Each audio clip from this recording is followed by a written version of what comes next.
நிலை.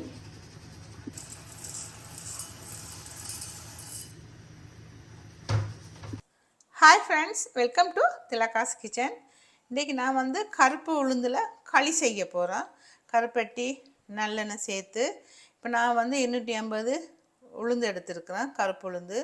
அதுக்கு வந்து நான் ஒரு அரை டம்ளர் பச்சரிசி, வெள்ளை பச்சரிசி சேர்த்து கழுவி காய வச்சு இந்த மாதிரி வச்சுருக்கிறேன். இப்போ இதில் நான் களி செய்கிறத எப்படின்னு சொல்லி காட்டுறேன். வாங்க நாங்கள் வீடியோக்குள்ளே போவோம். காய வச்சு எடுத்து கருப்பு உளுந்தை நான் மிக்ஸி ஜாரில் போட்டு இப்போ நான் பவுடர் பண்ண போகிறோம். பவுடர் பண்ணிவிட்டு அதுக்கு பிறகு தான் நான் இதை களி செய்வேன். இது கொஞ்சம் நல்லா பவுடராகவும் இல்லாமல் கொஞ்சம் அந்த கண்ணுக்கு தெரியாத அளவுக்கு குறுநல் மாதிரி இருக்கணும். நாங்கள் இட்லி மாவில் மறைக்கக்குள்ள இட்லி அரைக்கக்குள்ள இருக்க அந்த மாதிரி கொஞ்சம் குறுநல் தன்மையும் இருக்கணும். ஆகலும் களியாமல் இருக்கக்கூடாது. இப்போ நான் சளிச்சு எடுக்க போகிறேன்.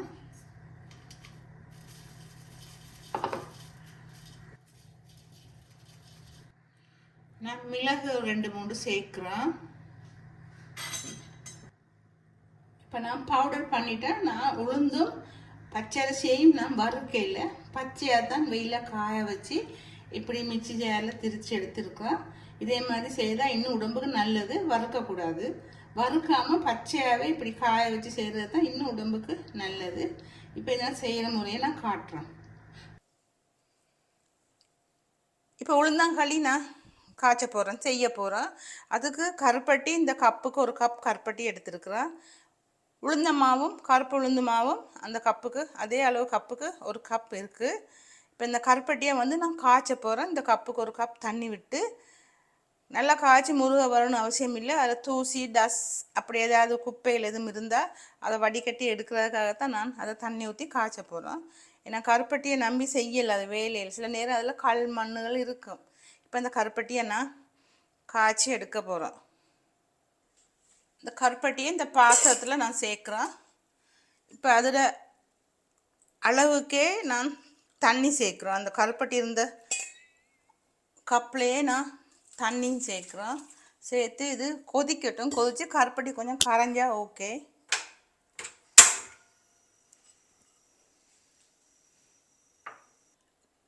கருப்பட்டியெல்லாம் இப்போ நல்லா கரைஞ்சிடுது.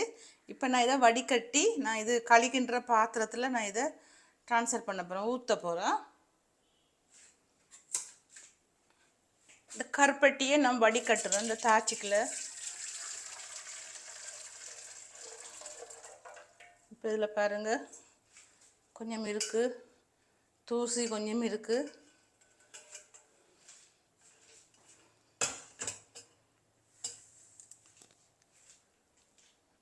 இது கொஞ்சம் சூடாக இருக்குது, கொஞ்சம் ஆறட்டும். இப்போ நான் வந்து தேங்காய் பால் எடுத்து வச்சுருக்கிறேன். தண்ணி பால், கட்டி பால் எல்லாம் சேர்த்து. விருப்பமானவங்க வந்து பாலில் செய்யாமல் தண்ணியில் செய்யலாம். இது வந்து பாலில் செய்கிறேன்டா கொஞ்சம் டேஸ்ட்டாக இருக்குன்னு சொல்லி தேங்காய் பால் செய்கிறேன். தேங்காய் பால் தேவையில்லாட்டி தண்ணி ஊற்றலாம், தண்ணியிலையும் செய்யலாம், அது பிரச்சனை இல்லை. அதுவும் நல்லா டேஸ்ட்டாக இருக்கும். இதுக்கு முக்கியம் கருப்பட்டியும் நல்லெண்ணெயும். பால் விடணும்னு சொல்லி அவசியம் இல்லை, ஆனால் பால் விட்டும் செய்வாங்க. இது 2 நாள் வச்சிருந்து சாப்பிடலாம், 2 ஒரு 3 நாள். தண்ணியில் செய்கிறது வந்து ஒரு கிழமைக்குனாலும் ஃப்ரிட்ஜில் வச்சு சாப்பிடலாம். இப்போ இதுக்கு ஒரு கப் கருப்பட்டி காய்ச்சி ஊற்றிருக்கிறேன். இப்போ இன்னும் ஒரு கப் உளுந்த மாவுக்கு நான் வந்து ஒரு கப் இருக்குது. இது 2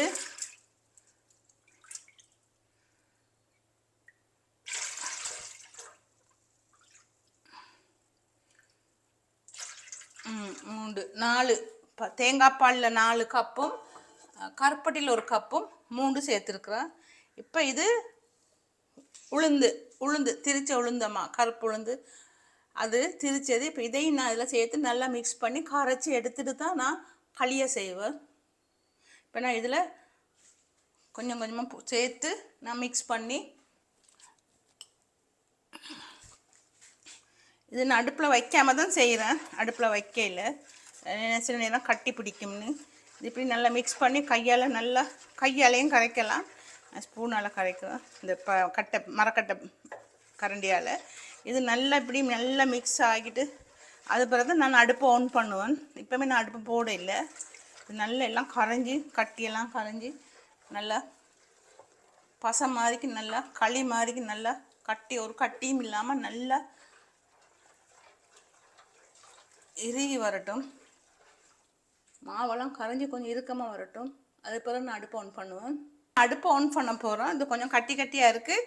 அது கிளற சரியாக வரும். கிண்டி கிண்டி இருக்க சரியாக வரும்.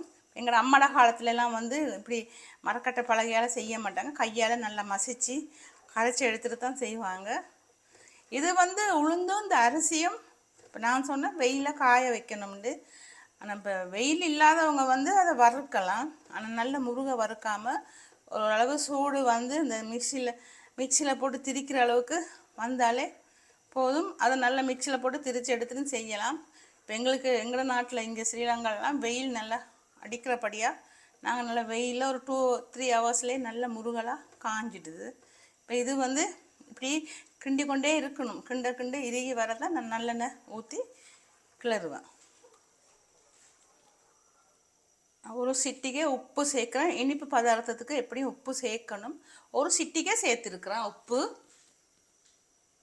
இது வந்து நல்ல சத்தான ஒரு சாப்பாடு. இது வந்து வயசு வந்த பிள்ளைகளுக்கு, குழந்தை பெற்றவங்களுக்கு இது எல்லாரும் சாப்பிடலாம். இடுப்பு வலி, கால் வலி, மற்றும்படி அந்த வயசு வந்த பிள்ளைகளுக்கு இது எப்படியுமே 1 நாள் செய்து கொடுக்கலாம். இது அவ்வளோ ஒரு சத்து. இப்போ உள்ள சாப்பாடெல்லாம் என்ன, இதெல்லாம் அந்த காலத்து சாப்பாடு. இது எங்களை அம்மா எங்களுக்கு சொல்லி கொடுத்தது. இதில் வந்து இருக்கிற சத்து வந்து சாப்பிட்டு டேஸ்ட் பண்ணி பார்த்தவங்களுக்கு தான் இதை பற்றி தெரியும். இது வந்தெல்லாம் இப்போ இதெல்லாம் யாரும் செய்கிறதும் இல்லை. இது அப்படியே மங்கிடுது இந்த சாப்பாடெல்லாம். சில வீடுகளில் இன்னும் செய்கிறாங்க. சில வயதான பாட்டிமார் இருக்கிற வீடுகளில் இதை இன்னும் செய்து கொண்டு தான் இருக்கிறாங்க. இது அப்படி ஒரு நல்ல ஒரு டேஸ்ட். இதில் டேஸ்ட்டாக சொல்லவே இல்லை. அது அப்படி நாக்கில் வச்சாலே அது ஒரு விதமான டேஸ்ட். இதுக்கு நல்லெண்ணெய் வந்து நான் இப்போ 1/2 போத்தல் அளவில் சேர்ப்பேன். எவ்வளோத்துக்கு நல்லெண்ணெய் சேர்க்குறோமோ அவ்வளோத்துக்கு உடம்புக்கு நல்லம். இது நான் கருப்பு உளுந்து அதை மாவை நான் திரிக்கும் போது ஒரு 3-4 மிளகு போட்டேன். அது சில பேர் போட மாட்டாங்க. நான் சேர்த்தேன். நான் அது போடணும்னு சொல்லி அவசியம் இல்லை. விருப்பமாக இருந்தால் போடலாம். இப்போ பாருங்கள் இறுங்கி கொண்டு வருது. இப்போ இது இன்னும் இறுங்கி கொண்டு வரும்போது தான் நான் நல்லெண்ணெயை நான் சேர்ப்பேன். இந்த உளுந்தெல்லாம் கொஞ்சம் பச்சை வாசனை போகணும். அந்த அரிசியும் கொஞ்சம் நான் ரொம்பவும் களியாகவும் திரிக்கலை, கொஞ்சம் குறுநலாக தான் செய்திருக்கிறோம். அரிசியும் உளுந்தும் அவிய அந்த டேஸ்ட்டுகள், மணங்கள், வாசனையெல்லாம் அந்த அப்படியே ஃபுல்லாக அந்த வீடு ஃபுல்லாக அப்படியே இருக்கும். நான் நெருப்பை கொஞ்சம் குறைச்சிட்டேன். இப்போ நெருப்பை வந்து நல்லா கம்மி பண்ணிட்டேன். இல்லாட்டி அடி பிடிக்கும். இது அடி பிடிக்காமல் கிளற பார்க்கணும். இந்த ஸ்டார்டிங்கில் செய்கிறவங்க வந்து ஒரு 100 கிராம் உளுந்தும் 100 கிராம் நல்லெண்ணெயும் ஒரு மேசக்கரண்டி வெள்ளை பச்சை அரிசியும் செய்து ட்ரை பண்ணி பாருங்கள். அது பிறகு அது பழக்கத்துக்கு வந்த பிறகு நீங்கள் அதிலிருந்து கூடுதலான அளவு சேர்த்து செய்யலாம். இது 100 கிராம் போட்டாலே இது ஒரு 3-4 பேர் சாப்பிட்ற அளவுக்கு வரும். இது கைவிடாமல் கிண்டி கொண்டே இருக்கணும். கைவிடக்கூடாது. அது அடி பிடிச்சிச்சுன்னா அப்புறம் அதில் டேஸ்ட்டே மாறிடும். இது இப்படி கிளறி கொண்டே இருக்கணும். நான் நல்லெண்ணெய் சேர்க்கும்போது அடுப்பை கொஞ்சம் ஆஃப் பண்ணிட்டேன். இப்போ இதுக்கு நல்லெண்ணெய் சேர்க்குறேன். சுத்தமான நல்லெண்ணெய். இது யாழ்ப்பாணத்துலேருந்து வந்தது. நல்ல துப்புரவான நல்லெண்ணெய். நான் இதுக்கு ஒரு 1/2 போத்தலாவது சேர்ப்பேன். கொஞ்சம் கொஞ்சமாக விட்டு சேர்க்குறேன்.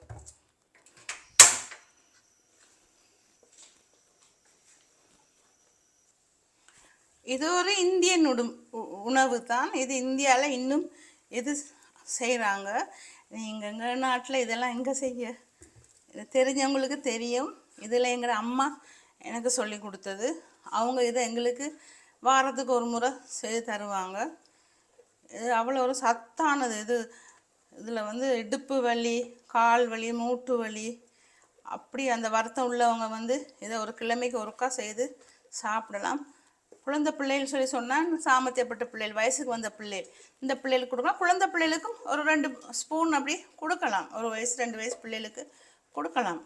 இது சத்து தானே. இது நாங்கள் மஸ்கத் செய்கிற மாதிரி தான் இதுவும் ஒரு வகையான ஒரு உணவு. இது வந்து எல்லாத்தையும் விட மஸ்கத்தெல்லாம் விட டேஸ்டானது தான் இது. இதில் இருக்க சத்து வேறு எதுலேயுமே இல்லை. அது நல்லெண்ணெய்க்கும் கருப்பட்டிக்கும் சொல்லவா வேணும். இன்னும் கொஞ்சம் நல்லெண்ணெய் சேர்க்குறேன்.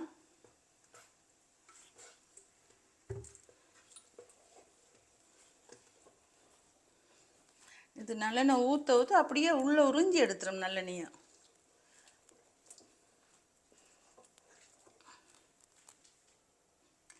இன்னும் கொஞ்சம் நல்லெண்ணெய் சேர்க்குறேன். நல்லெண்ணெய் ஊற்றுற நல்லெண்ணெயெல்லாம் உறிஞ்சி அப்படியே எடுத்துரும்.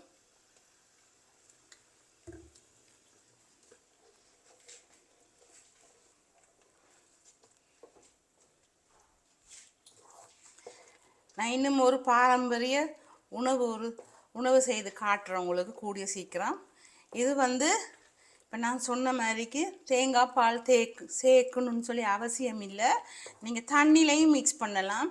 நான் தேங்காய் பால் வந்து எங்களோட அம்மா போடுவாங்க, அதை பார்த்துருக்குறோம். அவங்க தண்ணிலையும் செய்வாங்க. தேங்காய் பால் சேர்க்குறதுன்னா அந்த உடனே சாப்பிட்றதுக்காக தேங்காய் பால் சேர்க்குறது. இப்போ இது 2 நாள் வச்சுருக்கலாம், ஃப்ரிட்ஜில் வச்சு சாப்பிடலாம். தேங்காய் பால் சேர்க்காமல் செய்கிறது அது 1 கிழமைக்கு வச்சுருக்கலாம் ஃப்ரிட்ஜில். இது கெட்டு போகாது. இது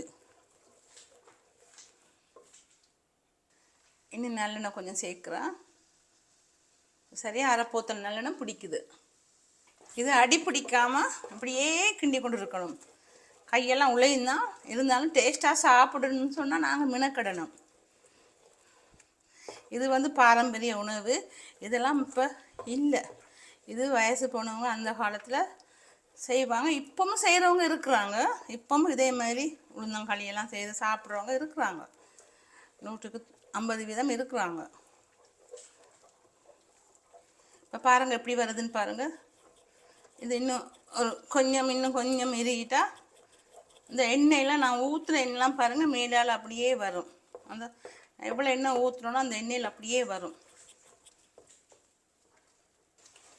இந்த களி சாப்பிட்ட உடனே தண்ணி குடிக்கக்கூடாது. தண்ணி உடனே குடிக்கக்கூடாது. கொஞ்சம் லேட்டாக தான் தண்ணி குடிக்கணும். தண்ணி தாவம் அடிக்கும், ஆனால் தண்ணியை உடனே குடிக்காதீங்க. இப்போ பாருங்கள் இறுகிட்டு வருது. நல்லெண்ணெய் பிடிக்காதவங்க நல்லெண்ணெய் குறைய சேர்க்கலாம், கூடுதலாக சேர்க்கணும்னு சொல்லி இல்லை. இப்போ இதில் கிளற அந்த நல்லெண்ணெய்லாம் வெளியே வரும். அதை எடுத்துட்டும் கொடுக்கலாம். நல்லெண்ணெயோட கொடுக்குறது இன்னும் பெட்டர். இப்போ இது பக்குவமாக வந்துடுது. இப்போ நான் அடுப்பு ஆஃப் பண்ண போகிறேன். நீங்கள்லாம் பார்த்துருப்பீங்க இந்த களியை நான் எப்படி செய்யுதுன்னு. ஆனால் நிறைய பேருக்கு களி செய்ய தெரியும். ஒவ்வொருத்தர பக்குவம் ஒவ்வொரு மாதிரி. இது நான் செய்த களி. இது எப்படி இருக்குன்னு சொல்லி பார்த்து எனக்கு ஒரு லைக் பண்ணுங்கள், ஷேர் பண்ணுங்கள், சப்ஸ்கிரைப் பண்ணுங்கள்.